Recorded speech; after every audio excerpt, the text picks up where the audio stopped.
চোখে সানগ্লাস, মুখে ফ্রেঞ্চ কাট দাড়ি, পোশাকে রক্তের ছিটে ফোঁটা, হাতে কুড়াল, ঘাড়ে ঝোলানো স্টেথোস্কোপ মেরে পায়ের নিচে ফেলে রেখেছেন একজনকে। মনে হচ্ছে প্রতিশোধের নেশায় দাঁড়িয়ে আছেন অভিনেতা মোশাররফ করিম। ভয়ঙ্কর রূপে ইনসাফ নিয়ে ঈদুল আজহায় আসছেন তিনি।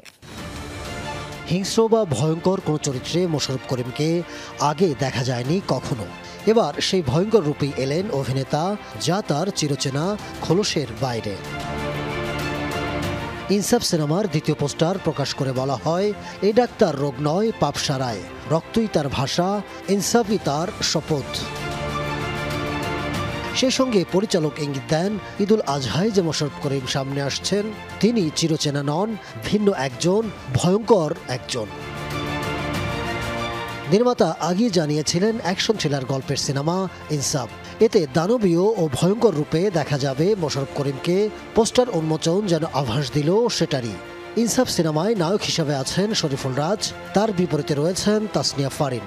আর এই সিনেমার মাধ্যমেই ঢাকায় চলচ্চিত্রে পুরোপুরি কমার্শিয়াল সিনেমায় নায়িকা হিসাবে অভিষেক হচ্ছে তার।